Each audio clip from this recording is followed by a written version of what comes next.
All right, so to absolutely no one's surprise at all, Madame Web is pretty bad. So bad that I really don't know where to begin with this. I feel like everything it tries to do, it does pretty terribly all across the board. I feel like the acting was sterile. I feel like the story and storytelling were dog shit. I feel like the visuals, composition, CGI, cinematography, I feel like it was all piss poor. So piss poor that, honest to God, I really did not know what I was looking at. And I'm not saying that to be dramatic.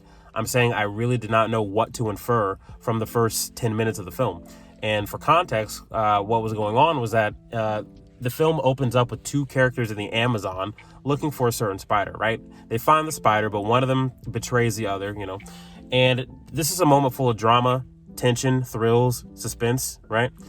Yet, during this portion, the acting is so hokey and laughably bad. I'm like, wow, I'm really supposed to take this serious right now? And in addition to that, the camera work was so sloppy. It was sloppy, amateur, nauseating, handheld camera work. Not the kind of handheld where it benefits the chaos and it looks cinematic. No, pure amateur, right? And it's coupled with like those little mini quick zooms that you would associate with something like The Office.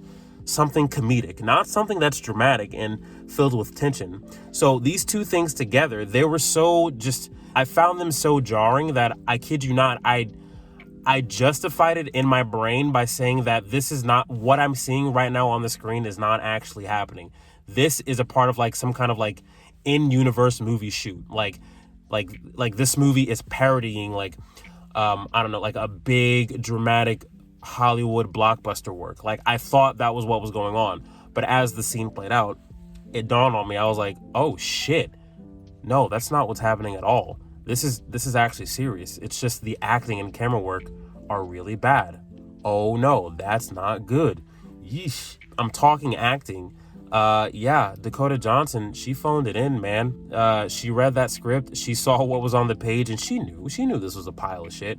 So she didn't try. There was one scene in particular where the delivery was so bad. That was a moment where I said, yeah, this was a paycheck gig. There was no way that she thought she was giving an actual performance here. Same goes for Sydney Sweeney. She's not an actress that I'm honestly impressed with. I haven't really seen her in anything that wowed me yet. But even then, I could tell for this shit, she was phoning it in as well. Adam Scott looked awkward and stiff, like he didn't want to be there. Mike Epps was just Mike Epps.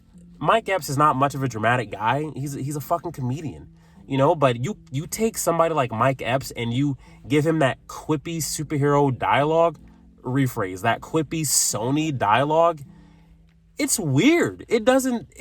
You don't see a character. All you see is Mike Epps trying to not be Mike Epps. It's really strange. Celeste O'Connor, she was fine. Isabella Merced, they were fine. But all across the board, the acting was just, there was nothing to write home about at all. Tahar Rahim, I thought he was pretty bad. I haven't seen him in anything. This is my introduction to him, so maybe he himself is a good actor, you know, but what he was given here, it just did not work for him at all. Past the performances, the story really needed a lot of work. We have Cassandra, played by Dakota Johnson, a 30-something-year-old EMT who discovers at this point in her life that she is clairvoyant because of a spider bite that her mom got when she was in the womb. And upon discovering this, she has a vision that 3 teen girls are going to be murdered by this crazy guy who's also trying to murder her. So she goes out of her way to protect them and to make sure that they're safe. The movie tries to go for this like surrogate family, maternal / adopted daughters approach, which is cool. That's cute. But the problem with that is that it tries to be the core of the film. And yet the way that they flesh out these characters and their relationships to one another, it's one-dimensional. It's banal. It's bullshit. It's nothing more than quippy dialogue. You don't see anything that endears you towards them. You don't see anything that makes you think that they're endeared towards each other or that there's any like tenderness or any like sentimentality towards each other. All it gives you is just poorly written banter and a plot angle where these 3 girls are orphans. And that's literally it. There's nothing more than that. Dakota Johnson saves them. They're orphans. They say witty things to each other. And I guess they're family now. They're family, I guess. And they're playing this weirdly written cat and mouse game with the villain, which I found irritating because this guy has resource upon resource, right? He has tapped into literally every police dispatch out there. He's tapped into damn near like all of the traffic cameras in the city, all of the street lights. He can do anything. He has eyes everywhere. The man is even able to figure out what they look like just based on dreams he's having, right? He's able to extract their faces just based on like, the visions that he has. So this guy, he can pretty much find them anywhere. And yet there are times where they are able to evade him like it's nothing just by driving to the forest, just by doing a little handoff. Like instead of being with Cassandra, they're with Adam Scott's character. And I'm just like, dude, you are so literally like tapped into everything. What, like all of a sudden you can't find them? Like it doesn't feel like it was written with regard to some of the things that it set up. It feels like it just ignored components like that just for the sake of convenience. And while I'm talking about the villain, guys, his characterization was so hammy and so hokey. It was embarrassing. It was very it was cringe inducing. It makes it even worse too because there were some parts where there was some clear ADR going on with him. No sync whatsoever with what he was saying and what how his lips were moving. I'm just like, God, was it the actor?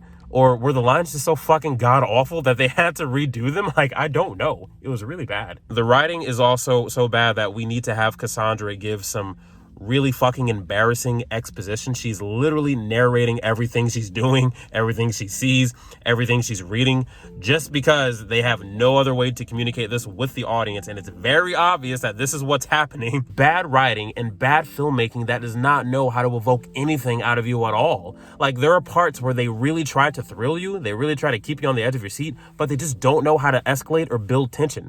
Two parts in particular that I'm thinking about. One that involves saving a person from a car that's about to fall over a bridge, where one person gets trapped and falls into the bridge themselves. Yeah, that was shot so plainly and so flat and just so whatever that I felt no thrills there whatsoever. And the way how, how like when you watch a movie, right, something crazy happens and then it just cuts immediately to black.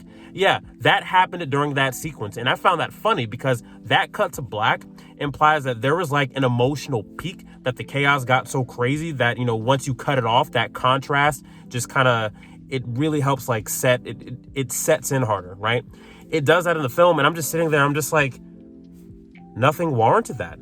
Nothing even happened. Nothing exciting or thrilling even happened. What, do you really think you accomplished something here? And not only that part, but there is another part where Cassandra goes to a burning building and she's giving somebody CPR. And during this portion, she has a vision that her chief, her boss, whatever, is going to die, right? They're going to get smacked by another car while driving and they're going to die, right? Now, this whole part, it's done in a way where there is no heightened tension. And by the time that the tragedy actually happens, I find myself on the edge of laughter because there was literally no escalation. There was no tension. There was no dramatic meat there at all. So when it happens, it kind of feels like it just kind of just happened. And I'm just like, wow, that is the polar opposite of what I was supposed to feel. And I'm trying very hard to not laugh right now. Yeah, I really don't know what else to say about this. It feels like everybody phoned it in. It feels like all of the actors were definitely phoning it in because I feel like they knew it was shit. I feel like the writers and the director, I feel like they just kind of just said, yeah, whatever. I feel like they knew. I feel like Sony knew this was a pile of shit. This just feels like an obligation project. They already invested money into it. Everybody already signed on for a paycheck. They were just trying to get it over with. Nothing more. All right. Shit story, just lazy acting, laughable acting, right? Very bad filmmaking, very bad writing. There's just really nothing redeemable about this at all whatsoever. Hey, if you want to see bad acting, if you want to see a bad story, if you just want to laugh at something, I would say go see it. Otherwise, if you're really anticipating getting anything nourishing out of it, you're wasting your time. I'm giving it a 2 out of 10.